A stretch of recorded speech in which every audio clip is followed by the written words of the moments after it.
नमस्कार दोस्तों, मैं दीपक पाल। आशा करता हूँ कि आप सभी काफ़ी अच्छे होंगे। और आज इस वीडियो में हम देखने वाले हैं वही पर्यावरण एवं सामाजिक अध्ययन का प्रैक्टिस सेट 1 होगा। और ये बिल्कुल आपके सुपर टैट के पैटर्न पर होने वाला है। इसमें आपकी जितनी भी यूनिट हैं वहाँ से क्वेश्चन बना के लेकर आया हूँ और ये आपके लिए वही काफ़ी फ़ायदेमंद रहेगी। साथ में हम चैप्टर वाइज भी पढ़ रहे हैं, आप साइंस में भी देख चुके हैं।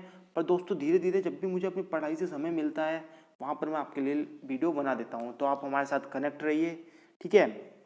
अगर आप हमारे फेसबुक चैनल से नहीं जुड़े हैं यूपी पाठशाला के, तो आप फेसबुक पर सर्च कर सकते हैं यूपी पाठशाला और वहाँ पर आपसे कनेक्ट हो सकते हैं। वहाँ पर मैं रोज़ाना क्या काम करता हूँ कि किसी टाइम आकर आपको PIB, press information bureau, central government का सरकारी साइट है ये, ऑल इंडिया रेडियो व डीडी न्यूज़, वहाँ की जो भी करंट अपडेट होती है वो मैं वहाँ पर आपको शेयर करता रहता हूँ। तो आप वहाँ 5 से 10 मिनट देकर आप वहाँ पर जो भी आपको चीज़ें दी जा रही हैं उसका रिवाइज करते रहा कीजिए, आपको काफ़ी उससे बेनिफिट मिलेगा।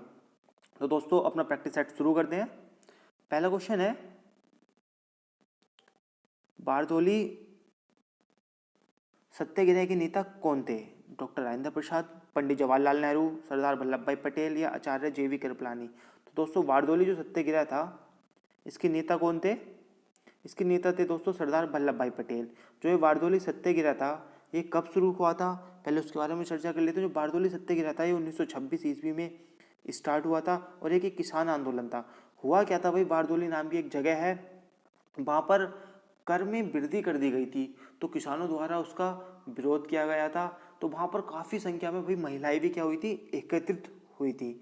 तो इस आंदोलन को जो चलाने का नेतृत्व किया था वो सरदार वल्लभ भाई पटेल ने किया था। जो वहाँ की महिलाएं थी, बारदोली सत्याग्रह के समय ही उन्होंने वल्लभ भाई पटेल जी को सरदार की को कहकर बुलाया, मतलब सरदार वल्लभ भाई पटेल कहकर बुलाया, तभी से ही इनके नाम के आगे सरदार वल्लभ भाई पटेल लग गया। इसके उपरांत महात्मा गांधी जी ने भी वल्लभ भाई पटेल जी को सरदार की उपाधि प्राप्त कर दी थी। ठीक है दोस्तों, आपको ये पॉइंट भी समझ में आए होंगे। नेक्स्ट क्वेश्चन है, वेदों की ओर लौटो किसका कथन है? रामकृष्ण परमहंस का है, विवेकानंद जी का है, ज्योतिबा फूले का है, दयानंद सरस्वती जी का है। तो वेदों की ओर लौटो किसका कथन है दोस्तों? यह कथन है सरदार नहीं किसका है दोस्त, दयानंद सरस्वती जी का है। ठीक है, और ये हुआ क्या था, वही 1875 ईस्वी में गिर गांव नाम की एक जगह है मुंबई में, वहां पर दयानंद सरस्वती जी ने आर्य समाज की स्थापना की थी। तो ये पॉइंट भी आपको हो सकता है। तो उसी समय वेदों की ओर लौटो एक नारा दिया गया था, ये किसने दिया था?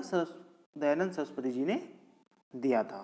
तो आपको दोस्त ये भी पॉइंट हो गया होगा क्लियर कि 1875 ईस्वी में मुंबई से आर्य समाज की स्थापना हुई थी और किसने दी? वो दयानंद सरस्वती जी ने ही की थी। और ये दोनों जो क्वेश्चन थे आपके, बारदोली सत्याग्रह के नेता कौन थे और वेदों की ओर लौटो, आपकी टॉपिक है वही सुपर टैट में पर्यावरण सामाजिक अध्ययन में भारतीय स्वतंत्रता संग्राम और सामाजिक सुधारक। ठीक है, वहाँ से ही आपके क्वेश्चन उठाए गए हैं। अगर आपको यकीन नहीं होता तो आप सिलेबस जाके चेक कर लेना। नेक्स्ट क्वेश्चन है, संविधान से आपके लिए क्वेश्चन आए हैं, भारत का संविधान किसके द्वारा बनाया गया था?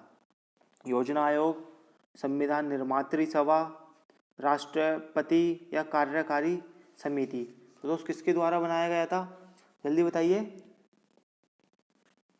इसका राइट आंसर हो जाएगा संविधान निर्मात्री सभा द्वारा भारत का संविधान बनाया गया था। ठीक है दोस्तों, प्रारंभ में कितने सदस्य थे? 389 सदस्य थे। ठीक है, जब संविधान बन रहा था, लेकिन विभाजन के बाद सदस्यों की संख्या कितनी रह गई थी? जब विभाजन हुआ था उसके बाद सदस्यों की संख्या रह गई थी 299। कुछ रियासतें थी, उन्हें बाद में सरदार वल्लभ भाई पटेल जी ने ही मिलाया था। ठीक है, तो ये पॉइंट भी आपको याद रखना। जब विभाजन का समय था उस टाइम इतनी थी, बाद में लगभग 70 के आसपास रियासतें थी, उन्हें बाद में मिला लिया गया था। तो ये पॉइंट भी दोस्तों आपको याद रखना है। पर मेनली आपके लिए पॉइंट हो जाता है कि भारत का संविधान किसके द्वारा बनाया गया था, तो संविधान निर्मात्री सभा के द्वारा बनाया गया था। नेक्स्ट क्वेश्चन है, भारतीय संविधान कब लागू हुआ था? चारों ऑप्शन दोस्तों आपके सामने स्क्रीन पर है, देख लीजिए। दोस्तों भारतीय संविधान जो हुआ था ये 26 जनवरी 1950 को बनकर लागू हो गया था। अगर क्वेश्चन आता है कि अधिकृत कब किया गया था? भारतीय संविधान अधिकृत कब किया गया था? तो 26 नवंबर 1949। ये पॉइंट भी आपका क्लियर हो जाता है। कब हुआ था दोस्त? 26 नवंबर 1949 को क्या गया था? अधिकृत किया गया था। ठीक है, तो भारतीय संविधान कब लागू हुआ था दोस्तों? 26 जनवरी 1950 को बनकर लागू हुआ था। ठीक है, एक पॉइंट और आप याद रख लीजिए यहाँ, 26 जनवरी 1950 को क्या हुआ था दोस्त? पूर्ण स्वाधीनता दिवस संपूर्ण भारत में मनाने का निश्चय किया गया था। उसी के नाम पर 26 जनवरी को क्या बनाया जाता है?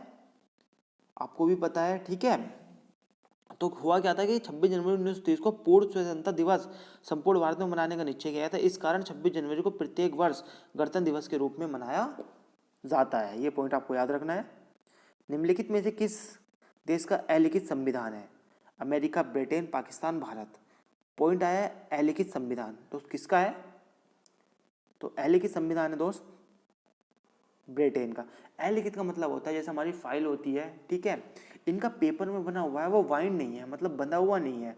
भारत का क्या है? बंधा हुआ है, एक फाइल में रखा हुआ है, तो वो लिखित संविधान हो जाता है। अलिखित संविधान का मतलब होता है कि फाइल में बंधा हुआ नहीं है। ठीक है, वैसे संविधान इनका भी बना हुआ है, लेकिन वो फाइल में बाइंडिंग नहीं है। मतलब आपने बाइंडिंग वाली कॉपी देखी होगी, उसे वाइंड कर देते, इस तरह से वाइंड नहीं है। तो ये पॉइंट आपको याद रखना है।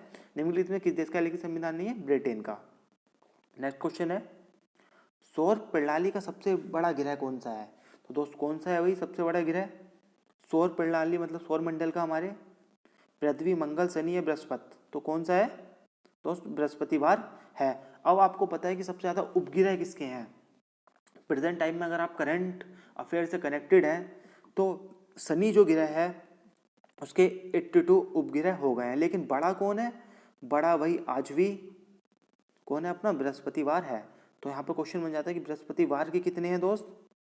बृहस्पतिवार के कितने हैं? तो बृहस्पतिवार के 79 उपग्रह हैं, लेकिन बड़ा जो है वो बृहस्पतिवार ही है। और शनि के कितने हैं? 82 हो गए हैं प्रेजेंट में। तो आपको ये पॉइंट याद रखना है। अंतर्राष्ट्रीय दिनांक रेखा क्या है? यह भूमध्य रेखा है, 0 डिग्री रेखांश है, यह 90 डिग्री पूर्वी देशांतर है, या 180 डिग्री रेखांश है। तो दोस्त पॉइंट याद रखना है कि अंतर्राष्ट्रीय दिनांक रेखा क्या है? बताइए भाई क्या है? ये 180 डिग्री रेखांश है। अब मैं आपके लिए चित्र भी लेकर आया हूँ, दिखा देता हूँ कि अंतर्राष्ट्रीय दिनांक रेखा क्या है। दोस्तों ये जो रेखा है यही क्या है? एक अंतर्राष्ट्रीय दिनांक रेखा है, इंटरनेशनल डेट लाइन है। ठीक है, यह समय का निर्धारण इसके द्वारा होता है। हुआ क्या था भाई? सब देशों ने सर्वमति से एक निर्णय लिया कि लंदन के निकट क्या था? एक ग्रीनविच नामक स्थान है, वहाँ पर ये एक ग्रीनविच वेधशाला थी। ठीक है, वहाँ से गुजरने वाली देशांतर रेखा को हमने क्या माना? 0 डिग्री देशांतर। इसी का ही नाम है दोस्तों प्रधान देशांतर या प्रधान यामोत्तर। ठीक है, इसे ही क्या ग्रीनविच रेखा नाम दिया गया। यह एक लंदन में स्थित है। ठीक है, यहाँ से क्या समय का निर्धारण होता है। होता क्या है? जो जैसे मान लेते हैं हम, एक मान लेते हैं हाइपोथेटिकली मान लेते हैं कि ये भाई ग्रीनविच रेखा है 0 डिग्री देशांतर पर। ठीक है, अब हम इससे 180 डिग्री बढ़ते हैं तो यहाँ पे क्या होता है? समय क्या होता है दोस्त? बढ़ता है। जैसे मान लेते हैं यहाँ पर 12 बज रहे हैं। ठीक है, क्या दोस्तों 12 बज रहे हैं ग्रीनविच जगह में, और भारत का समय क्या होगा? वहाँ से 5.5 घंटे आगे होता है। आपने पढ़ा भी होगा, अगर वहाँ 12 बज रहे हैं तो भारत में 5:30 बज रहे होंगे। और यहाँ से पीछे का, इसके पीछे का क्या होता है? घटा हुआ होता है, मतलब पीछे होता है। वो पूरे में 24 घंटे का अंतर होता है। ये चीज़ भी आपको ध्यान रखनी है। ये पॉइंट आपके लिए काफ़ी इंपॉर्टेंट है। हर कोई अपना मानक समय निर्धारित करा हुआ है देश। ठीक है, तो अंतर्राष्ट्रीय तिथि रेखा जो है प्रशांत महासागर के बीचों बीच 180 डिग्री यामोत्तर पर उत्तर से दक्षिण की ओर खींची गई एक काल्पनिक रेखा है। इस रेखा पर तिथि का परिवर्तन होता है। इस रेखा का निर्धारण जो हुआ था दोस्तों 1884 में वाशिंगटन में संपन्न एक सम्मेलन में किया गया था। अब मैं आपको डिसाइड कर देता हूँ। देखो दोस्त, ये है अपना भारत क्या है? ये मैप है। यहाँ पर क्या है? यहाँ पर जो प्रशांत महासागर वाला क्षेत्र है, यहाँ से एक रेखा खींची गई है, यहाँ से ही समय का निर्धारण होता है। आप यकीन करो कि जो भारत है कहाँ के समय से भाई? जो अपना ग्रीनविच है वहाँ के समय से 5.5 घंटे आगे होता है। पाकिस्तान 5 घंटे और बांग्लादेश 6 घंटे आगे होता है। वहीं जो है अमेरिका में भी कुछ ना कुछ अपने मानक समय निर्धारित है, लगभग 6 से 7 मानक समय निर्धारित है। उसके अनुसार टाइम का चेंज होता रहता है। ये पॉइंट दोस्त आपको निश्चित करना है। नेक्स्ट क्वेश्चन है, वातावरण में क्लोरोफ्लोरोकार्बन उत्सर्जन पर प्रतिबंध लगाने वाली संबंधी प्रथम प्रोटोकॉल कहाँ बना था? दोस्तों यहाँ पर ओजोन परत की बात हो रही है। क्लोरोफ्लोरोकार्बन क्या होती है? ओजोन परत को नुकसान पहुंचाती है। तो वही क्वेश्चन है कि वातावरण में क्लोरोफ्लोरोकार्बन उत्सर्जन पर प्रतिबंध लगाने वाली संबंधी प्रथम प्रोटोकॉल कहाँ बना था? Montreal, Osaka, Geneva, Florida. दोस्तों क्वेश्चन आपको बहुत इंपॉर्टेंट है, मॉन्ट्रियल। ठीक है, ए ऑप्शन राइट हो जाएगा। ये क्या होता है भाई? ओजोन परत से रक्षा करने के लिए एक संस्था का निर्माण भी किया गया था, जो ये देखती है, हर देश में देखती है कि कहाँ पर कितना पर्यावरण को नुकसान पहुंच रहा है। उसकी रोकथाम के लिए यह मुख्य संगठन है। नेक्स्ट क्वेश्चन है दोस्त, निम्नलिखित में से कौन सा राज्य 7 सिस्टर का सदस्य नहीं है? तो 7 सिस्टर्स किन्हें कहते हैं उनके बारे में हम जानेंगे। पहले आप क्वेश्चन का आंसर दीजिए कि राज्य 7 सिस्टर का सदस्य है, ये पूछा आपसे। पश्चिम बंगाल, त्रिपुरा, उड़ीसा या बिहार? तो दोस्त कौन सा है भाई? त्रिपुरा जो है ये 7 सिस्टर सदस्य के अंतर्गत आता है। पहले मैं आपको भारत का नक्शा दिखा देता हूं एक बार। तो दोस्तों ये अपना भारत का मैप है। ठीक है, आपको दिख रहा होगा पूरा, ये आपके सामने भारत का मैप है। इसमें जो ये वाला क्षेत्र होता है दोस्त, ये वाला जो एरिया होता है, यही 7 सिस्टर नाम से जाने जाते हैं। मतलब हमारे पूर्वोत्तर राज्य 7 सिस्टर के नाम से जाने जाते हैं। ठीक है, ये चीज़ आपको याद रखना है।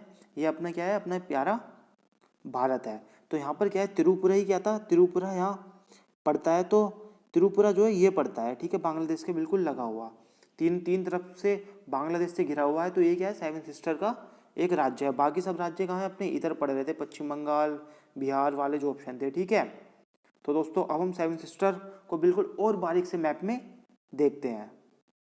दोस्तों आपने देखा कि 7 सिस्टर राज्य कौन सा है? आप देख भी चुके हो कौन सा है? त्रिपुरा है। तो अब देखते हैं, मैं मैप में और बारीक से लेकर आया हूँ। जो हमारे राज्य हैं ये 7 सिस्टर राज्य कहलाते हैं। अरुणाचल प्रदेश, नागालैंड, मणिपुर, मिजोरम, त्रिपुरा, मेघालय, असम, ये जो हैं ये राज्य क्या हैं दोस्त? हमारे 7 सिस्टर राज्य कहलाते हैं। इसकी मैं आपके लोगों के लिए ट्रिक भी लेकर आया हूँ। Trick to remember 7 sister India क्या होगा? ATM आना मम्मी, ATM आना मम्मी, ये ट्रिक है। ए से असम, टी से त्रिपुरा, एम से मेघालय, आ से अरुणाचल प्रदेश, ना से नागालैंड, मैं से मणिपुर, मी से मिजोरम। ठीक है दोस्त, आशा करता हूँ कि पूरा मज़ा आया होगा। आप 1-2 बार इस वीडियो को देखोगे तो इजीली याद हो जाएगी। और आज का अंतिम क्वेश्चन है, ये अर्थव्यवस्था से है। किसी अर्थव्यवस्था में श्रम की आपूर्ति किस पर निर्भर करती है? तो दोस्तों श्रम की आपूर्ति किस पर निर्भर करती है? दोस्तों ये जनसंख्या, राष्ट्रीय आय, प्रति व्यक्ति आय, राष्ट्रीय संसाधन। तो जो श्रम की आपूर्ति है किसी अर्थव्यवस्था में किस पर निर्भर करती है दोस्तों? ये निर्भर करती है, इसका राइट आंसर हो जाएगा ए, जनसंख्या। देखो दोस्तों जैसे जैसे जनसंख्या बढ़ेगी उतना ही श्रम करने की क्षमता बढ़ेगी। तो इसलिए जो श्रम की आपूर्ति है ये जनसंख्या पर निर्भर करती है। तो दोस्तों आशा करता हूँ कि आपको वीडियो काफ़ी पसंद आई होगी। अगर आपको वीडियो काफ़ी पसंद आई है तो हमें कमेंट बॉक्स में ज़रूर बताइए और अपने दोस्तों में ज़्यादा से ज़्यादा इस वीडियो को शेयर कीजिए, जिससे काफ़ी लोगों को इससे लाभ मिल सके। यहाँ पर आपको फुली वही पूरे अच्छे से सुपर टाइट की तैयारी करवाई जाएगी। अभी आपका काफ़ी समय है, लेकिन जब तक आपका काफ़ी कोर्स मैं करा दूंगा। जब भी मुझे अपनी पढ़ाई से भी थोड़ा सा भी समय मिलता है मैं आपके लिए वीडियो बनाकर तैयार कर देता हूँ। आपका करंट अफेयर में भी वर्क चल रहा है जो आपको वीकली मिला करेगी। ठीक है, उसमें काफ़ी महत्वपूर्ण बिंदु रहा करेंगे। मेरी उम्मीद है कि, मेरी आशा है कि वहाँ से आपके क्वेश्चन बनने के पूरे पूरे चांस रहेंगे। तो दोस्तों थैंक्स फॉर वॉचिंग। ठीक है, तो मिलते हैं अगले लेक्चर में इसी उत्साह उमंग के साथ। धन्यवाद।